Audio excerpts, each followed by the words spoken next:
Agora a gente vai falar de política novamente. Vamos falar de outro assunto que repercutiu muito nas redes sociais. Nesse domingo, a entrevista que o apresentador Roberto Justus deu à Folha de São Paulo, a coluna da jornalista Mônica Bergamo. Vini, vamos lá para os detalhes? É isso, Roberto Justus, apresentador do Aprendiz na Band, que está decepcionado, viu, Edgar, com os índices de audiência que o programa tem dado, não tem passado ali de 1 ponto de audiência, mas ele questionou também os pontos ali do Ibope, dessa aferição. Ele disse que ninguém sabe onde estão os aparelhos. Aonde estão? Na minha casa não, viu, Justus? Ibope, e a repercussão é boa nas redes sociais, então ele acabou questionando. Mas a parte interessante mesmo ficou ali para a política, quando ele falou um pouquinho, primeiro, né, sobre sempre levanta aquela dúvida se ele tem ainda um anseio de se candidatar à presidência da República. Ele falou que houve um convite no passado, que ele até ouviu ali alguns pedidos, mas não teve o apetite necessário, como o Luciano Huck projetou até um tempo atrás, de ir um pouco mais à frente. E sobre a campanha à presidência do ano anterior, ele falou que via ali o Geraldo como um melhor quadro pelo equilíbrio, mas depois de ver uma palestra do Paulo Guedes, ele viu que o melhor nome era mesmo o de Jair Bolsonaro, né? Que ele se convenceu disso e disse o seguinte: o Brasil precisava de um capitão para botar ordem e progresso. Talvez ele não cuidasse tanto do progresso quanto da ordem, mas a ordem é maravilhosa. Esse lado um pouco mais conservador dele, no caso Bolsonaro, eu achava legal. E sobre o Guedes, olha o que ele fala, Edgar. Ele é genial, culto, inteligente, visionário, um cidadão do mundo. É um cara que eu adoraria que fosse presidente da República e tomara que seja um dia.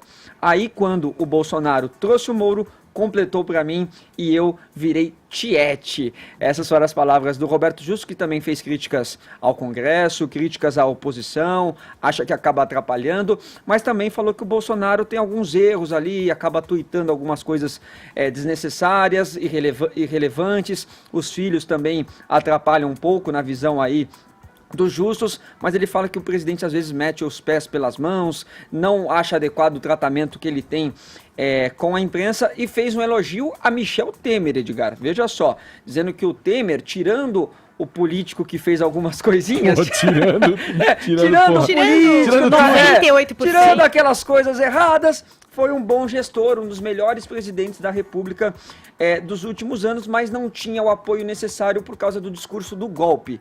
E aí ele fala: quem deu o golpe foi a incompetência da Dilma Rousseff. Ela não sabe nem falar, quanto mais presidir um país. Ela é uma piada de mau gosto. Eu não contrataria a Dilma para ser faxineira da minha casa, porque acho que ela não entenderia onde precisa limpar. O Caio, vou passar a bola para você. Essa parte do Temer, na verdade, como um governo de transição, o Temer fez o que pôde também, né? Nos 2 anos que ele ficou à frente ali, tentando imprimir um ritmo ali, botou aquela reforma a princípio para ser votada, ficou naquele vai, não vai. Mas como exemplo de Itamar, né? Parece que o cara que entra assim de supetão, ele, por não ter aquele compromisso que o elegeu ali de fato, na agenda que o elegeu, vai levando o país, né? E ele fez ali de alguma forma, bem ou mal, uma transição. E eu descobri que eu tenho muito em comum com o Temer, assim, sabe, Vini? Porque assim, tirando tudo que eu já fiz de errado, eu só fiz coisas boas. Eu também. Né?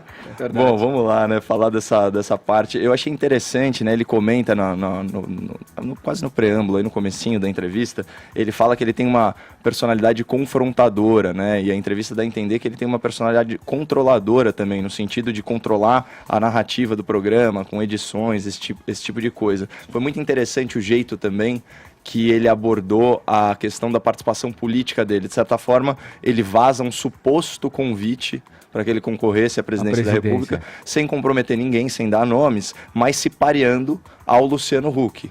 Isso é uma estratégia clássica de balão de ensaio. Ele fala em determinado momento que ele não... Ou o Dória também, né? Porque o Dória tem esse perfil, empresário. É muito similar, né? Ele fala em determinado momento, abre aspas, que não quer trabalhar dentro do governo. Agora, isso isso tem uma interpretação dupla, né? Uma coisa é você trabalhar sob liderança de alguém, outra coisa é você ser o líder, né? E eu achei interessante o que fez ele dar essa guinada aí pro Bolsonaro, esse voto de confiança. Ele fala que ele se identificava muito com o discurso de lei e ordem do Bolsonaro, e ele ficou encantado aí também, como você bem descreveu, com o Paulo Guedes, né? Chamou ele de genial, presidenciável e tal. A crítica dele é muito parecida com a minha em relação ao governo Bolsonaro, que é no aspecto de comunicação. Ele diz que a simplicidade do presidente é louvável, mas que ela não pode ser transportada aí para as redes sociais, que ele deveria se comunicar como estadista, né? Ele fala que você cria um ambiente de tempestade perfeita, com um congresso difícil, uma oposição míope e o presidente tuitando aquelas coisas, é óbvio que isso vai dar muito ruído. E ele também faz um gesto aí, um aceno à mídia. Ele fala o seguinte, abre aspas, você não precisa ser inimigo da mídia. E até porque, parafraseando aquele adágio famoso sobre a esposa de César, né? Não adianta só ser bom, é preciso parecer bom, né?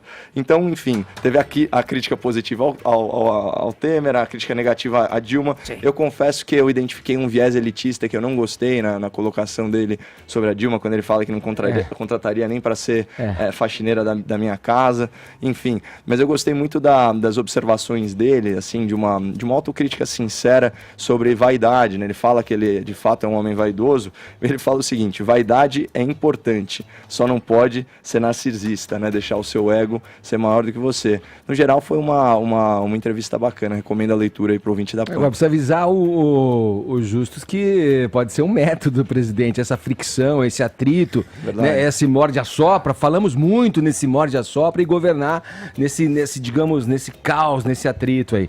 E é importante ressaltar que por mais que ele critique a medição de audiência, a medição de audiência foi a mesma que já deu muito sucesso ao Aprendiz em outras edições.